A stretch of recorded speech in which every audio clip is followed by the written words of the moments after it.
right. Well, I think it is right at the 9 o'clock hour. So we're going to go ahead and get started. I definitely want to be respectful of your time. Today, we are in our fifth of a 12-part webinar series where we'll be discussing various personal financial topics. Now, these topics are skills that you can apply to real life situations, not only now, but throughout the rest of your life. Now, my name is Michelle. I am, I'm a financial advisor, and I will be your instructor today. My background is in finance, and I've been in the industry for a little over 28 years now. So that's giving you, showing a bit of my age, but it also shows that I do have a true passion for all things money related, and I feel that it really branches out into so many different areas of our lives, and that's why it's so important to understand these concepts. Now, I went ahead and asked each of you. I think I've requested that you turn on your mics. So please feel free to ask questions during the class. We don't have too many people in here, so I think we can ask questions rather easily, and it won't interrupt the class too much. If you feel more comfortable, just type your comment or question in the chat area, and I'm going to be checking those throughout the class as well. Now, today's class is called Own It, and we're going to look at some real life cost of owning property. Does anyone have any ideas of things that you can own? Like just a couple things that you can own. Does anyone want to throw some ideas out? And feel free to do it in the chat or just to blurt it out. What are some things that you can own? Right, a house. Yes, a house. You can own a house.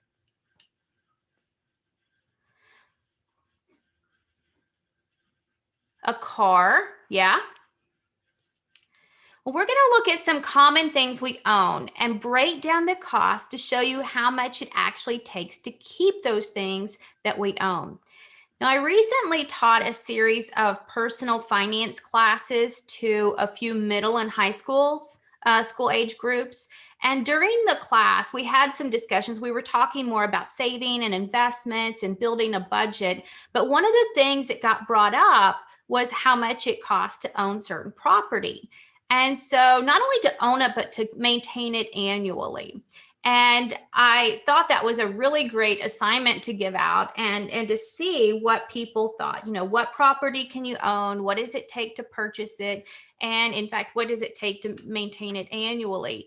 And there was such a wide variance of responses that we received, along with some shocking estimates of what people thought it actually cost to maintain property. So I thought this would be a really good topic to discuss. And so I took all of their answers and I narrowed it down to about 3 for us to look at today. But know that each of these principles that we're going to be looking at and issues apply to most property that we can own. Now, our first one, and this one was a pretty popular answer, is a pet. And I think on one of our first classes together, this was my co-host. His name is Castle, and he is our 5.5-pound mini terrier. He is a fierce squirrel warrior. In fact, the yard is a much safer place with him around. He will chase off any squirrel that comes into the yard as long as he's, inside the house, in the air conditioning, sitting on his little pillow bed. On his pillow, he has to have a pillow on his pillow bed, and the pillow says, "Leave me alone." He's usually swaddled in a blanket, and he's barking at the squirrels through the window. Now, while cuddles and what we like to call castle kisses are completely free, he can certainly rack up a bill at the pet toy store. And there's also some ancillary expenses as well. And even if you don't have to purchase a pet, even if you're given one and you don't have to pay an adoption fees, there are still so many ongoing expenses to consider. Food being the most obvious one, right? We have to feed the pets. Now, according to a study conducted by rover.com, on average, our annual expenses to keep a pet, and we were looking specifically more at dogs than a horse or than a lizard. But for a dog, it usually runs anywhere between $650 and a little over $2,100 a year, depending on the size and the breed of the dog that you own. So those are two factors. Most people average about $1,000 a year, which is roughly about a little under $85 a month. And these expenses are for vet visits, medication, for instance, the tick and flea medication, heartworm medication, dental cleaning, dental chews, those treats that you give them in between their visits to make sure that all the tartar stays off their teeth. And of course, depending on the breed of dog you own, grooming expenses. And this doesn't take into account any emergency visits, dental extractions, any other treatments that they need. We recently learned that our other puppy, Emma, has allergy shots or needs allergy shots, and those run about $70 per month for the shot. And after about a year's worth of shots, we realized, well, this really isn't improving too much. And so the next step was to put her on a special food diet. And so now she is taking prescription dog food. And as you can imagine, there's a much higher cost involved with that versus just going to the store and purchasing a bag of dog food. So the cost can increase significantly depending on certain issues that are being presented. In fact, a 2019 study by the American Pet Products Association looked at the inflation rate of all things pets and discovered that since they began measuring how much it costs to keep a pet, and this measurement went into effect in 1997, they noticed that veterinary service prices have increased at a rate of 35% faster than human medical care. So it's almost more expensive for me to take Castle and Emma to the vet than it is for me to go to the doctor.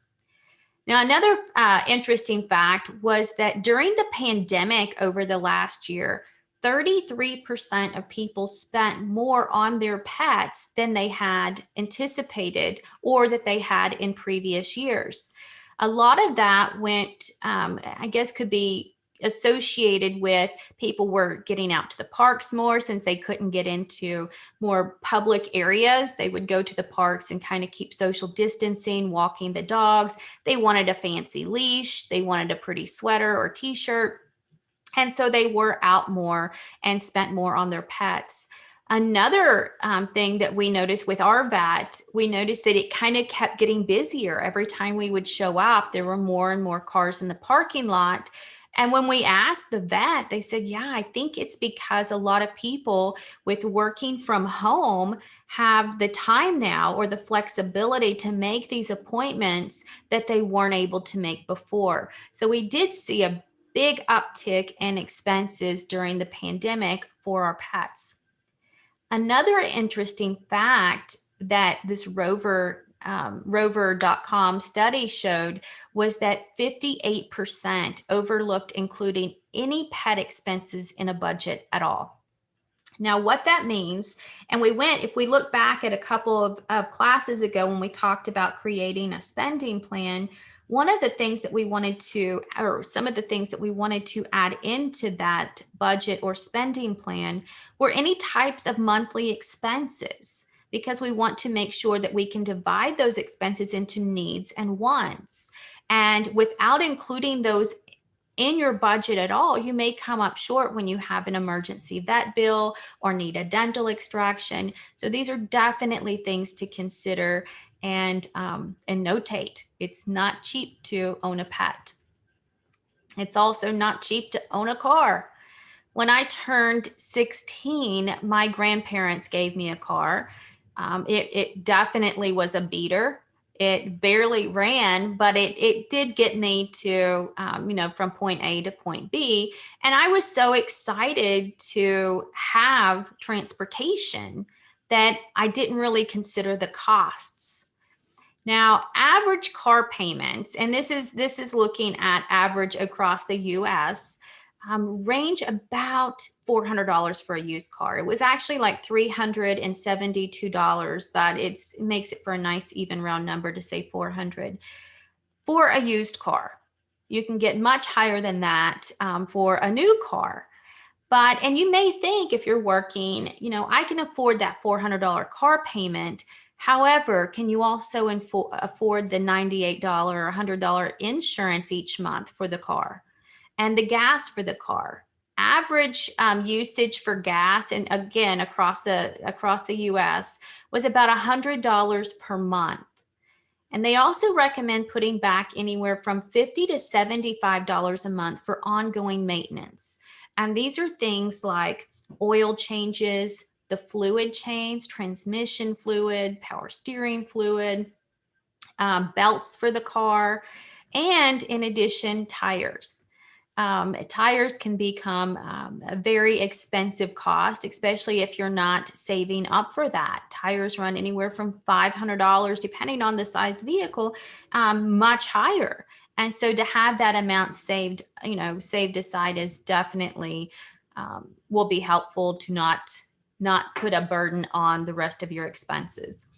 And of course, there's things like registration, tax, if you have a toll tag, all these things cost money. So even though you may anticipate that $400 expense for the car payment, that may actually end up costing you closer to about $650 a month when you add in all of these other things. It's also important to realize that vehicles typically lose about 20 to 30% of value in their first year. And after that, ongoing about 15 to 18% each year, they'll lose over the next 5 years. This is called, it deflates in value. It decreases in value. And for something like this, if you're buying a new vehicle immediately, they say, the running joke is when you drive it off the lot, it's already about 30% less value. And that's not too far from the truth. In fact, in November, I ended up purchasing a car, and my husband's was about 10 years old. And we usually keep our vehicles for about 10 years. And what we'll do is I'll get a newer one every 5 years, and then I hand mine down to him, and the one that he was driving, we then get rid of. And I found a vehicle that was only about 6 months old. Someone had bought it. They traded it in for something else. It had about 2,000 miles on it. So I considered it new. However, they considered it used, and the discount on it was enormous. So vehicles do lose their value in the first few years. And it may be really cool to have, a nice looking, sporty, fancy vehicle, but definitely look at dependability. That's going to be a much bigger thing for, to get you from point A to point B for a much longer period of time. You don't want to have to be making repairs on it. You don't want to have to, buy specialty tires for it. Definitely look at, what you can afford and consider all of these other ancillary charges and not just that used car payment or that new car payment. Another big one that the students had mentioned that they own are smartphones. And we can look at this too when we look at tablets or computers or any other type of technology.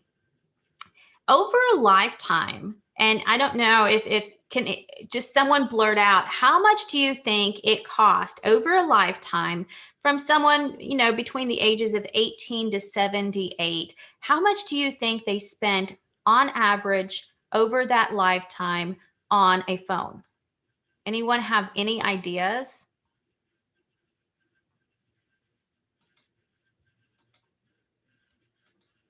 Feel free to throw it in the chat or just blurt it out. I think I've unmuted everyone. The average is about $75,000 to own a phone over that 60-year period. And what they looked at is people exchanging their phones about every 32 months. They looked at an $80, on average, the monthly rate is about $80 per plan. And they added all of this up, and they determined that anywhere from about $75,000 to $80,000 over your lifetime is what you're going to end up spending on a phone. Fees and taxes, where you think this $80 per month is kind of a decent deal, it's important to understand that that can increase approximately 15% due to fees and taxes added onto the bill. So make sure before you sign a contract that you know how much you're actually getting into, how much that's going to cost in the long run. There are a lot of plans out there that will offer, this is $40 or $50 or $60 a month, flat fee, taxes included. At least with something like that, you know exactly how much you're expected to pay. The way that you can save money on some of this stuff is to, well, keep your phone longer, right? I know the average that they were looking at an expense for a phone is about $567. I think that is considerably low if you buy a new phone, usually, and this is the average. Some they're having to look at some getting free phones and some paying full price for phones. If you're paying full price for a phone, it's very easy to get closer to $1,000 figure. And if you're doing that every, 32 months, and that's not unreasonable. 32 months is almost 3 years. So you're looking at 2.5, 3 years until you're trading that phone in. Definitely not an unreasonable amount. A lot of people, I've do financial coaching for quite a few people, and some of those are just waiting for that last payment to be made on their phone plan so they can go upgrade. I don't think that we need the newest, flashiest, shiniest things. I think that being more financially secure and financially independent is a much more satisfying role to play than, it's going to get me much further than a new phone. So look at reducing the plan cost. Is there anything that you can do to reduce that cost? Can you opt for a prepaid plan, keep your phone longer, or purchase a cheaper phone? Just consider all of these factors when determining which may be best for you. Does anyone have any other ideas about property that you can own? Do we have any questions, maybe? Questions on things that you can own? I know one of the common sayings that we say are the things you own end up owning you. And that's that is somewhat true. If we get in over our head, with a car payment, then we end up, we're almost working to pay that car payment, and it controls us until we really have the freedom to, be able to step back and say, this is something I want, and, I will sacrifice. And I think we've talked about this in our second or third class, where we have to determine what sacrifices we're willing to make. For us to own one piece of property or one item or commit ourselves to one subscription plan, what we're really saying is that we value that particular thing more than we do something else. And so we're giving up something else to have that. And that's one of the things that we talked about being an opportunity cost. Anytime we have to make a decision between two items, there's an opportunity cost involved. We are giving up one to have the other. And it's not bad to have a new flashy phone. It's not bad to have a new car. It's not bad to provide your dogs with designer, cable knit sweatering. What is bad is when you get too far in that you're actually working to do that it actually owns you, and you're not in a position to be financially independent. Now, any questions? I don't see anything in the chat, but feel free to blurt it out. I think I have everyone unmuted. Any questions? Well, our next class will be in 2 weeks. We meet every other week on Friday. It'll be April 23rd, and we're going to be talking about saving and investing. And one of the important things we've kind of led up to this when we're talking about, needs versus wants and opportunity cost and creating a budget and saving for an emergency. And now we're going to look at how much you should be saving, what is a good percentage, where to put those things at. And and any questions you have for stocks and stuff.